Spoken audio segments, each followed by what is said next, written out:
આજે અખિલ ભારતીય સર્વદળીય ગૌરક્ષા મહાઅભિયાન સમિતિ અંતર્ગત વિવિધ સંગઠનના આગેવાનોએ ગૌમાતાને રાષ્ટ્રમાતાનું સ્થાન આપી ગૌહત્યા પર પ્રતિબંધ લાવવા માટે નાયબ કલેક્ટર કચેરી આવેદનપત્ર આપ્યું।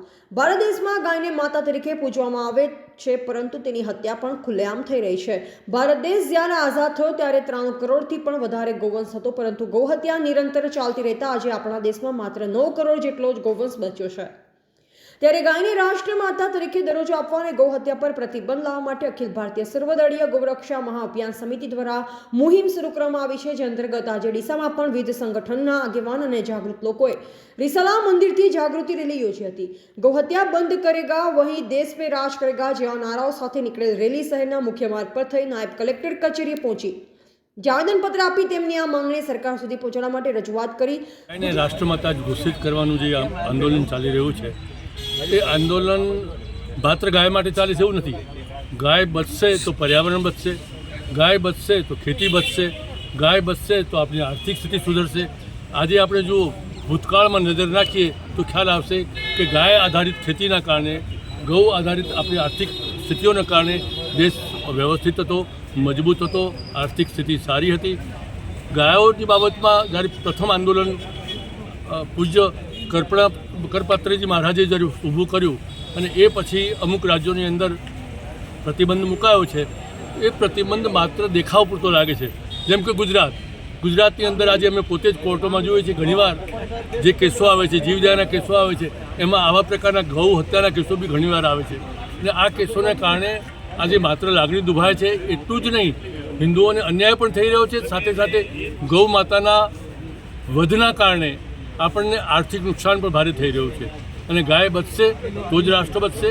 ગાય માતાને રાષ્ટ્રમાતા ઘોષિત કરવામાં આવે એના માટે જે શંકરાચાર્યજીએ આંદોલન શરૂ કર્યું છે એ આપણે સૌએ એક હિન્દુ તરીકે જ નહીં પણ એક સમજદાર લોકો તરીકે પણ આપણે એને સપોર્ટ કરવો જોઈએ એવી મારે સૌને વિનંતી છે। ગુજરાત રાજ્યને કેન્દ્રમાં હિન્દુત્વની નામ આગળ કરી સરકાર બનાવી હોય છતાં પણ હિન્દુ ધર્મની ગૌમાતાની આજે પણ હાલત દયનીય જોવા મળી રહી છે। આ અંગે ગુજરાત પરમ ધર્મ સંસદ 1008ના અધ્યક્ષ કિશોરભાઈ દવે, ગંગારામભાઈ પોપટ અને નગરસેવક વિજયભાઈ દવેએ જણાવ્યું હતું કે ભારતની આઝાદીને 75 વર્ષ પૂર્ણ થયા છે, પરંતુ આજ સુધી ગૌહત્યા પ્રતિબંધિત થઈ નથી। ત્યારે ચારે પીઠના શંકરાચાર્ય નેતૃત્વમાં આખા ભારતમાં ગૌમાતા કી તડપ પર પૂરા દેશ સડક પર આ સૂત્રને લઈ ગૌહત્યા અટકાવવા આંદોલન શરૂ થયું છે। ભારતમાં સૌથી વધુ જો કોઈ જનસંખ્યા હોય તો હિન્દુ સમાજની છે, અને હિન્દુ સમાજ જે સૌથી ગૌરવવંત હોય તો એ ગાય માતાથી છે। અને વર્ષોથી ગાય માતાનું જે હત્યા થઈ રહી છે, ગાય માતાનું જે માંસ વેચાઈ રહ્યું છે, ગાય માતાને જે જરૂરિયાત પડતા જે એમના કાયદાઓ છે એના કાયદાઓ બને છે, પણ કાયદા માત્ર ચોપડા ઉપર રહેતા હોય છે। ગ્રાઉન્ડ ઉપર જોઈએ તો એ કાયદાઓનું કોઈ પણ જગ્યાએ સારી રીતે ક્યાંય અસરકારકતા દેખાતી નથી। આજે જગતગુરુ શંકરાચાર્યજીએ જે આહવાન કર્યું છે કે ગાય માતાને રાષ્ટ્રમાતા ઘોષિત કરે અને ગાય માતાનું જે સ્થાન છે હિન્દુ સમાજની અંદર, જે ગૌરવવતું સ્થાન છે એ સ્થાન જળવાઈ રહે, એના માટે શંકરાચાર્યજીએ જે આહવાન કર્યું છે એના ભાગરૂપે આજે ડીસાની અંદર નાયબ કલેક્ટરશ્રીને આવેદનપત્ર આપવામાં આવ્યું છે। સાથે સાથે અમે અમારા વતી એવું આજના દિવસે મીડિયાના માધ્યમથી કહીએ છીએ કે ગૌ માતા માટે જેટલું કરવું પડે એના માટે અમે લોકો તૈયાર છીએ। ભલે એના માટે અમારે જીવ આપવો પડે તો જીવ પણ આપશું, પણ ગૌ માતાનું એમનું જે સર્વોચ્ચ સ્થાન છે એ સર્વોચ્ચ સ્થાન ભારતની અંદર આપવું જ પડશે। જે કોઈ પણ સરકારો હોય, જે કોઈ પણ કાયદા બનાવતો હોય, એમને અમારી એક વિનંતી છે કે આ કાયદાઓ સંપૂર્ણપણે સજાગ રહે અને એ કાયદાઓ અસરકારક રીતે કામગીરી કરે, તો જ આ દેશની અંદર ગાયોનું સ્થાન જે છે, ગાય માતાનું સ્થાન છે એ ઉચ્ચ રહેશે।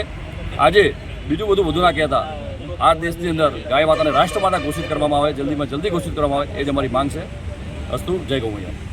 આજે તારીખ 10 વાગે ગૌહત્યા બંધ બસ આજે 10 મિનિટ માટે પ્રતિકાત્મક બંધનું એલાન કરવામાં આવ્યું। સરકાર ગૌ માતાને રાષ્ટ્રમાતા તરીકે ઘોષિત કરે અને સંપૂર્ણ ભારતમાં ગૌહત્યા પ્રતિબંધિત થાય તે માંગણી છે।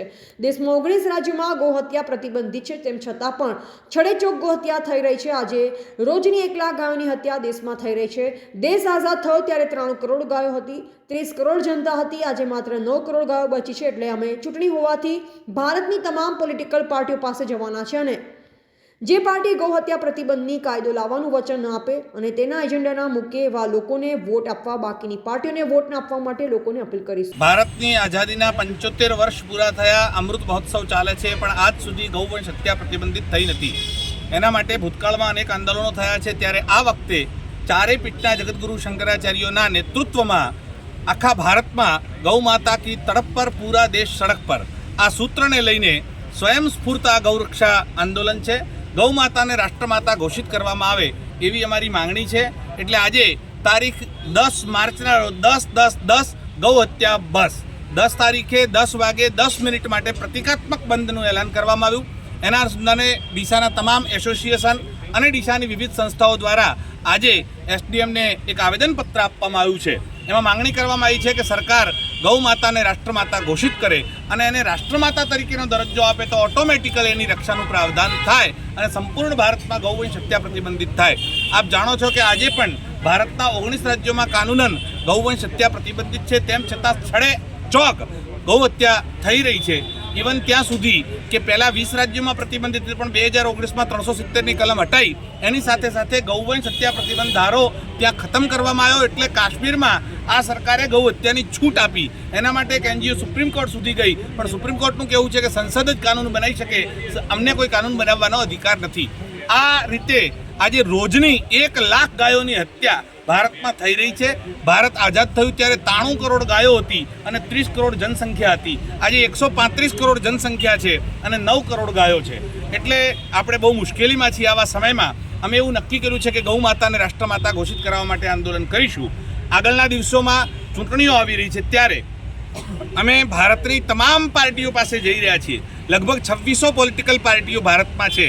એ પોલિટિકલ પાર્ટીઓનો સંપર્ક કરી રહ્યા છીએ અને એમને કહી રહ્યા છીએ કે તમારા દ્વારા લેખિતમાં એવું તમારા ચૂંટણી ઢંઢેરામાં ઘોષિત કરો કે અમારી સરકાર આવશે તો અમે ગૌ હત્યા બંધ કરીશું અને ગૌ માતાને રાષ્ટ્રમાતા ઘોષિત કરીશું.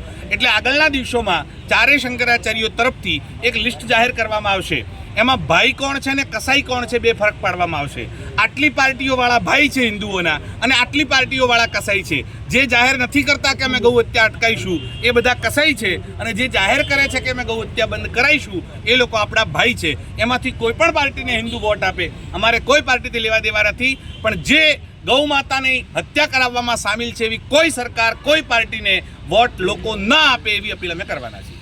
અહેવાલ અમૃતમાળી સંબંધ ભારત ન્યૂઝ ડીસા બનાસકાંઠા.